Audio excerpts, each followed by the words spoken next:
सच बताऊं तो एक बहुत ही कड़वी लेकिन एकदम सच्ची बात है। मतलब आपने भी सुना होगा कि जंगल में जो पेड़ सबसे सीधे होते हैं ना, हाँ, उन्हें सबसे पहले काट दिया जाता है। बिल्कुल उन्हें सबसे पहले काटा जाता है। और जो थोड़े टेढ़े होते हैं वो तूफान भी झेल जाते हैं और कुल्हाड़ी से भी बच जाते हैं। सही बात है। तो आज की इस डीप डाइव में हम इसी विचार की गहराई में जाने वाले हैं। और ये कोई आम कहावत नहीं है। आज हम बात कर रहे हैं चाणक्य नीति की। लेकिन रुकिए, ये इतिहास का कोई बोरिंग पार्ट नहीं होने वाला है। आज हम इसे एक साइकोलॉजिकल मास्टर क्लास की तरह डिकोड करेंगे। एग्जैक्टली। और इस चर्चा का सबसे दिलचस्प हिस्सा यही है कि हम राजाओं या राजनीति की बात बिल्कुल नहीं करेंगे। हाँ, वो सब तो हमने स्कूल में पढ़ाई है। राइट। हमारा पूरा फोकस इंसान के मनोविज्ञान पर है। मतलब इंसान के अंदर जो एक जंग चलती है, उसका अपना दिमाग, उसके डर, हम वहां से शुरू करेंगे। Make sense? फिर हम देखेंगे कि परिवार और दोस्तों के साथ जो हमारे रिश्ते हैं वो कैसे काम करते हैं। और एंड में हम उस पॉइंट पर आएंगे कि इस कठोर दुनिया में खुद को टूटने से कैसे बचाना है। तो चलिए फिर सीधे इंसान के सबसे बड़े युद्ध के मैदान में उतरते हैं, उसका अपना दिमाग। बिल्कुल। इस दर्शन का 7वां लेसन जो है वो कहता है कि जिस इंसान का मन स्थिर नहीं है, मतलब जिसका माइंड सेटल नहीं है, वो ना तो अकेले में खुश रह सकता और ना ही लोगों की भीड़ में। हाँ, और ये आज के समय में मुझे लगा कि ये तो आज की जनरेशन की सबसे बड़ी बीमारी है। सबसे बड़ी। मेरा मतलब है आजकल लोग अकेले बैठकर शांति से वक्त बिताने से इतना घबराते क्यों हैं? उन्हें हर वक्त कोई स्क्रीन चाहिए, कोई बैकग्राउंड नॉइस चाहिए। देखो, इसे हम साइकोलॉजी में डिफॉल्ट मोड नेटवर्क कहते हैं। जब इंसान खाली होता है और उसका मन उसके कंट्रोल में नहीं होता, तो दिमाग किसी अच्छी जगह जाने के बजाय सीधा पुरानी गलतियों या फ्यूचर की टेंशन की तरफ भागता है। वो ओवरथिंकिंग का लूप शुरू हो जाता है। बिल्कुल। वो इंसान को खुद के ही ख्यालों से डराने लगता है। इसीलिए लोग अकेलेपन से भागते हैं। Okay, let me unpack this. तो ये एक बिना ड्राइवर की तेज रफ्तार गाड़ी की तरह है। अगर आप स्टीयरिंग नहीं पकड़ोगी तो वो कहीं भी जाकर भिड़ जाएगी। बहुत ही सटीक एनालॉजी है। और मजे की बात देखो, जब ये इंसान उस अकेलेपन से भागकर दोस्तों के बीच जाता है ना, हाँ, तब भी उसे सुकून नहीं मिलता। वो वहां भी फोन ही चेक कर रहा होता है। राइट, क्योंकि असली प्रॉब्लम बाहर का अकेलापन है ही नहीं, वो अंदर का शोर है। मन अस्थिर होने की वजह से इंसान प्रेजेंट मोमेंट में, मतलब वर्तमान में जी ही नहीं पाता। ये बहुत ही डराने वाली बात है। और शायद इसी अंदरूनी शोर से एक और भावना पैदा होती है। लेसन 6, डर। हाँ, डर। इसमें डर से निपटने का जो तरीका बताया गया है वो मुझे बहुत बहुत एग्रेसिव लगा। एग्रेसिव कैसे? मतलब ये कहता है कि डर को कभी पनपने मत दो, और अगर वो सामने आ जाए तो उस पर सीधा हमला कर दो। लेकिन क्या डर एक नेचुरल फीलिंग नहीं है? मेरा मतलब है, अगर हमारे पूर्वज खूंखार जानवरों से नहीं डरते तो इंसान तो कब का खत्म हो गया होता। नहीं, आपका पॉइंट बिल्कुल सही है, लेकिन यहाँ बायोलॉजिकल डर की बात नहीं हो रही है। जानवर से डरना लॉजिकल है। अच्छा, तो फिर किस डर की बात हो रही है? साइकोलॉजिकल डर, जो असल में एग्जिस्ट ही नहीं करता। मतलब किसी काम को शुरू करने का डर, लोग क्या कहेंगे इसका डर, या फेल होने का डर। ओहो, वो वाला डर जो हमारे दिमाग की उपज है। एग्जैक्टली। ये डर एक दीमक की तरह होता है। अगर इसे दिमाग में रहने दिया तो ये इंसान का सारा कॉन्फिडेंस अंदर ही अंदर खा जाएगा। तो इस पर ये जो सीधा हमला करने वाली बात है, इसका क्या लॉजिक है? इसका लॉजिक बहुत सिंपल है। जब हमें किसी चीज से डर लगता है तो हमारा दिमाग हमें उस काम को टालने का सिग्नल देता है। हाँ, हम प्रोक्रास्टिनेट करते हैं। राइट।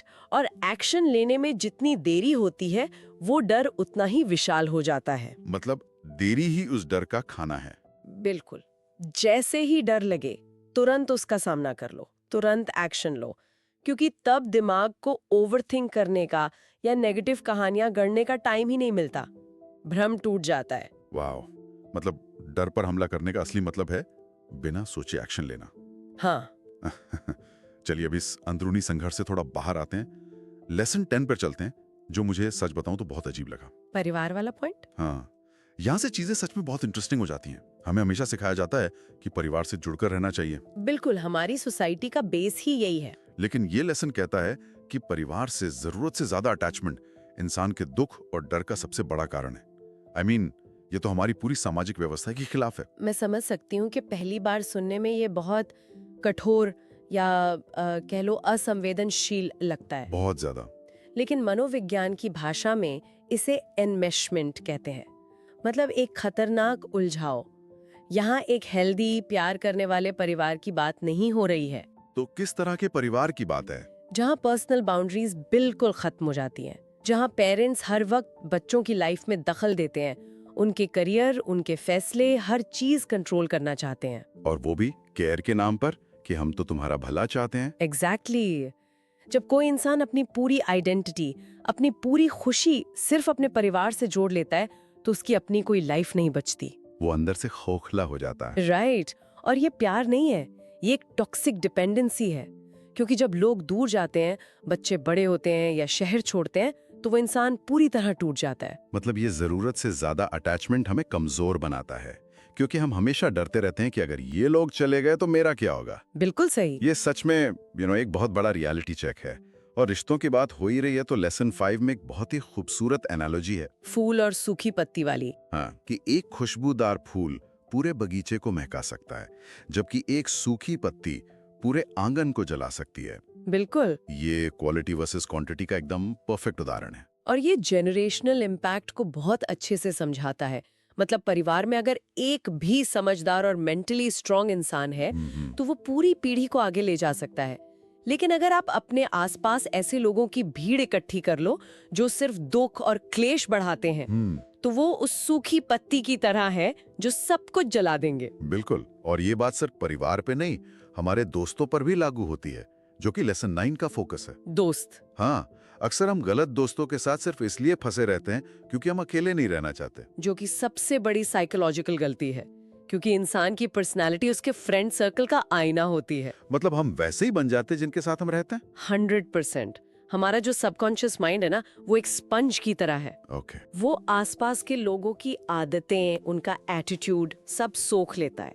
अगर आपके दोस्त ऐसे हैं जो सिर्फ शिकायत करते हैं, कोई एम्बिशन नहीं है, तो वो अनजाने में हमें भी नीचे खींच रहे हैं। हाँ, वो आपको भी अपने जैसा बना देंगे और आपको पता भी नहीं चलेगा। इसीलिए अपने सर्कल को लेकर बहुत सिलेक्टिव होना पड़ता है। राइट। अगर कोई सिर्फ अपने मतलब के लिए साथ है तो उससे तुरंत कट ऑफ कर लेना चाहिए। बिल्कुल। अच्छा, रिश्तों के बाद अब बात करते हैं बाहरी दुनिया की। लेसन 4 में कहा गया है कि जो इंसान बात सुनते वक्त आपकी आंखों में ना देखे, इधर उधर देखे, उस पर कभी भरोसा मत करो। ये मेरा फेवरेट हिस्सा है, क्योंकि यहाँ जो साइकोलॉजी है वो बहुत फैसिनेटिंग है। तो क्या आंखें ना मिलाना किसी को सच में धोखेबाज साबित कर देता है? सीधा धोखेबाज कहना शायद ज्यादा हो जाए, लेकिन इसके पीछे एक कॉग्निटिव लोड का विज्ञान है। Cognitive load? ये क्या होता है? देखो, आई कांटेक्ट करना एक तरह का सोशल कॉन्ट्रैक्ट है। ये दिखाता है कि आपका ध्यान मेरी बात पर है। राइट। लेकिन जब कोई बात करते हुए लगातार आंखें चुरा रहा है, तो इसका मतलब है उसका दिमाग कहीं और बिजी है। मतलब वो आपकी बात सुन ही नहीं रहा है? सुन नहीं रहा है, या फिर वो दिमाग में कोई झूठ गढ़ रहा है, या अपना कोई फायदा निकालने की प्लानिंग कर रहा है। ओह। झूठ बोलने में दिमाग की बहुत ज्यादा एनर्जी खर्च होती है। अच्छा, तो कॉग्निटिव लोड बढ़ जाता है। एग्जैक्टली। और इसीलिए वो इंसान नॉर्मल तरीके से आंखें मिलाने का सिंपल काम भी नहीं कर पाता। वाओ। तो मतलब ऐसे इंसान पर भरोसा करना सबसे बड़ी बेवकूफी है, क्योंकि वो सिर्फ अपने स्वार्थ के बारे में सोच रहा है। बिल्कुल। ये बहुत प्रैक्टिकल है। लेकिन इसके बाद लेसन 8 में मैं सच में थोड़ा अटक गया। गधे वाली सीख। हाँ, दुनिया के सबसे महान दार्शनिकों में से एक हमें कह रहा है कि ये गधे से सीखो। सुनने में फनी लगता है। फनी भी और थोड़ा इंसल्टिंग भी। गधे को तो हम बेवकूफी का सिंबल मानते हैं ना, तो क्या हमें भी बिना दिमाग लगाए बस बोझ ढोते रहना चाहिए? ऊपर से देखने पर यही लगता है, लेकिन यहाँ बात अंधभक्ति या बेवकूफी की नहीं हो रही है। यहाँ बात हो रही है स्टोइसिज्म की। स्टोइसिज्म मतलब इमोशंस को कंट्रोल करना। हाँ, गधे से जो 3 चीजें सीखने को कही गई हैं, वो है बिना थके काम करना, मौसम या हालात की शिकायत ना करना, और अपने काम में संतुष्ट रहना। लेकिन एक सेकंड, शिकायत ना करने का मतलब तो ये हुआ ना कि लोग हमारा फायदा उठाएंगे। ऑफिस में बॉस काम पर काम दे रहा है और हम गधे की तरह लगे हुए हैं। नहीं नहीं, अन्याय सहना इसका मतलब बिल्कुल नहीं है। इसका असली मतलब है इमोशनल लेबर से बचना। मैं समझा नहीं। जब आप हर बात पर शिकायत करते हो कि यार गर्मी बहुत है, काम बहुत ज्यादा है, मेरी किस्मत खराब है। हाँ, हम अपनी आधी एनर्जी तो इसी रोने धोने में निकाल देते हैं। एग्जैक्टली। जो इंसान बिना किसी ड्रामे के, बिना कड़वाहट के अपनी ड्यूटी पूरी करता है, उसकी मानसिक ऊर्जा बचती है और वो अंदर से बहुत स्ट्रांग होता है। ओके, अब मुझे समझ आया। मतलब काम तो करना ही है, तो रोकर क्यों करना? अपनी एनर्जी बचाओ।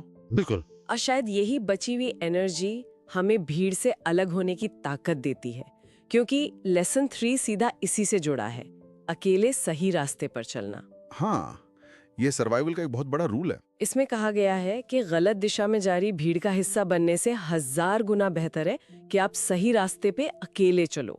देखो, इंसान बायोलॉजिकली एक सोशल एनिमल है। हाँ, हमें झुंड में सेफ्टी फील होती है, राइट। लेकिन भीड़ का माइंडसेट हमेशा एवरेज होता है। अगर आप वही करोगे जो सब कर रहे हैं, तो आपकी कोई खास वैल्यू नहीं होगी। इकोनॉमिक्स का रूल, डिमांड और सप्लाई, जहाँ भीड़ है वहाँ सप्लाई ज्यादा है, तो आपकी वैल्यू कम हो गई। एकदम सही।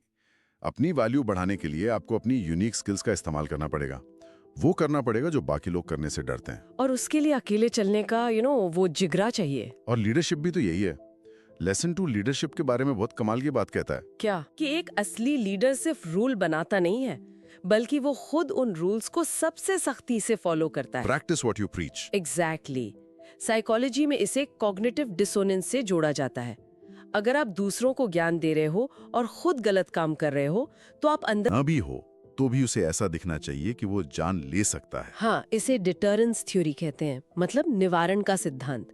ये किसी को डराने या नुकसान पहुंचाने के लिए नहीं है। तो किस लिए है? अपनी सेफ्टी के लिए।